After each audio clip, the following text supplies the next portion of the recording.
All right, today we are here with Darren Gavin, the co-founder as well. You met Thad already in one of the other earlier lessons, but this is his partner as co-founder with Sales with Systems, the main sales guy that's responsible for all the success in the business as well. Darren, so great to have you on, man. How you doing? Doing great, man, and thanks for having me. Excited Yeah, to be no, no, here. no. I'm super excited to pick your brain because this is actually going to help a lot of people navigate sales, which is always like the scariest place to be is a sales call. So maybe you can help us understand a little bit more about the ins and outs and the entire structure of sales. So let's start with that. Let's start with understanding the structure of sales. How do you structure all that? What does that look like to you? Yeah, absolutely. So that starts from the very beginning, right? What I mean by that is that very first initial maybe outreach message that you might have sent out, or maybe it's an inbound lead, meaning a lead that might have just clicked on your ad, and if you, in essence, they came to you, right? So that really starts it all, right? So they're going to be in a few probably different stages when they reach out to you. Now your job is to figure out exactly where they are.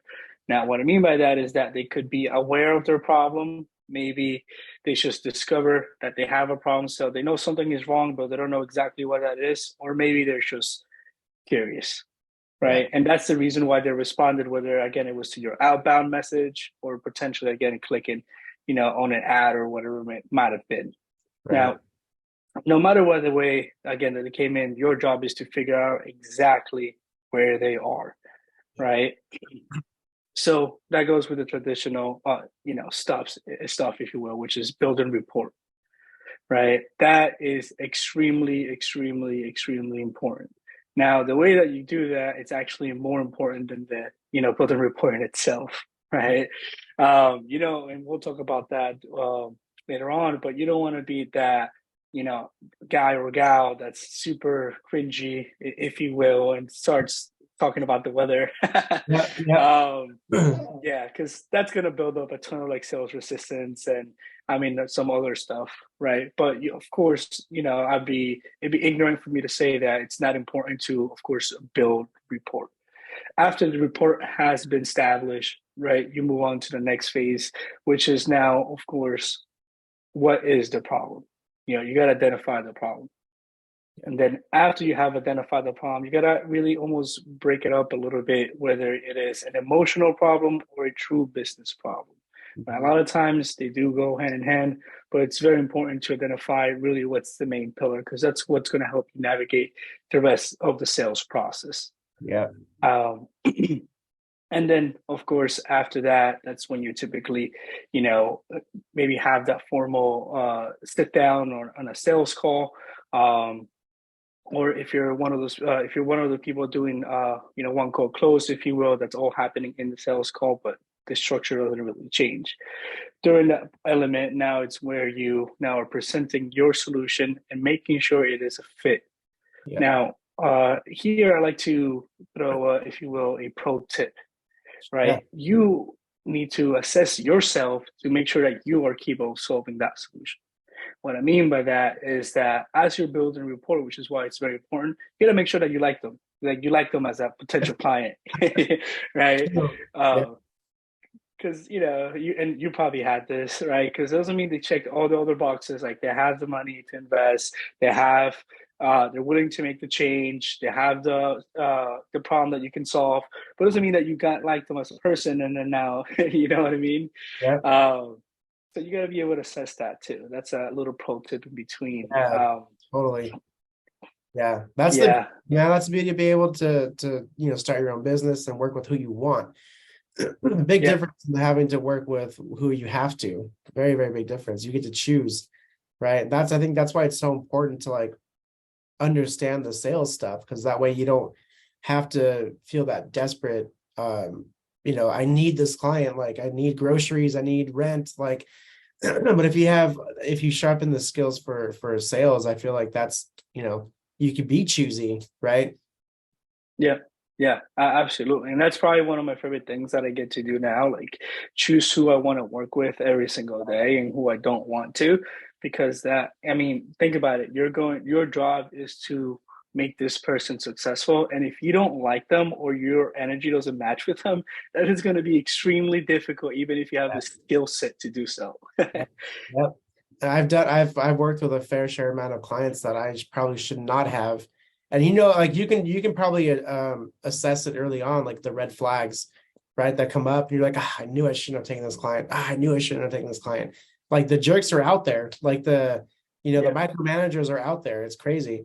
It's definitely a pro tip. I didn't learn that until maybe my fifth or sixth time making the same mistake. So because I was like, yeah, I got another client, hell yeah. And then it's like, this was not worth this should have been a $50,000 offer, not a five. You know what I mean?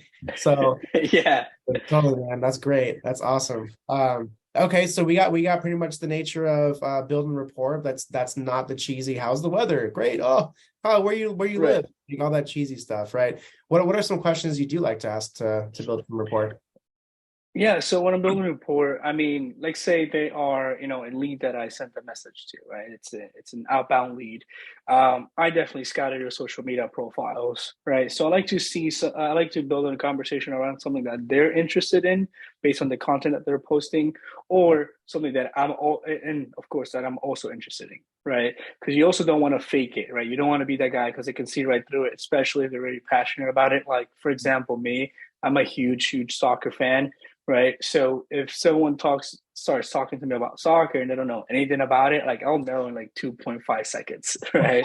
And then I don't want to talk to this person anymore because they're being disingenuous. So now if you can't find a really, for example, if I see a lot of soccer content, that's probably what I'm going to go for. Right now, like say I see a lot of football content, like American football. I don't know a lot of that stuff, right? I'll be honest with you, but I do like sports. Like I'll be honest with you, like I'll turn on the game every now and then. I don't follow any teams in particular. Like I understand kind of like the rules of the game, like the basic stuff, right? But again, I'm not a big fan. So I'll just, whatever I know about it, it's sports. I like sports. I'll try and initiate a conversation that way, or I just kind of go for it and build rapport around the business. It's like, hey man, listen, I saw that you had this client win or you're doing this in your business, yada yada yada, and I go for that if I can't find anything outside of the business. I do like first looking for non-business stuff because it does show that you care a little bit more and that connection does tend to be a little bit stronger. And if for whatever reason, which is I guess another pro tip, things don't work out on the business end, at least now you have a personal connection, which, hey, maybe down the line they send you a referral, right? Or vice versa, which is, why I always go for that personal connection, if you will. Smart, definitely. It's those guys that, and I'm sure like you guys probably don't do this, right? But those messages that are like, and it's okay if you guys do actually, because I think that you guys have a little bit more understanding of how to navigate, the conversation before the sales call happens. But those guys that are just like, forgive me for going straight for the pitch. And I'm like, yeah, you're not forgiven. I'm not going to respond to this message. See you later. Probably not going to even read it. So yeah, those guys are just going for numbers and going for like, booked calls and meeting their quota, all that stuff. It's like, man, that's not how it's done. If you can actually focus a little easier on getting them to the call will probably be like 50% easier because they can trust you. So that's really important. That's awesome. I'm really glad we're talking about the structure of all that too. That's super crucial for how the sales call is going to go. And then digging into the pain points, all that's awesome. That's going to be like your foundation for how to really navigate the rest of the call, right? Yep. So in business, let's talk about just how important sales calls, which we all probably already know, but I want to know in the mindset of someone that does sales as much as you do, how important are sales calls for a business?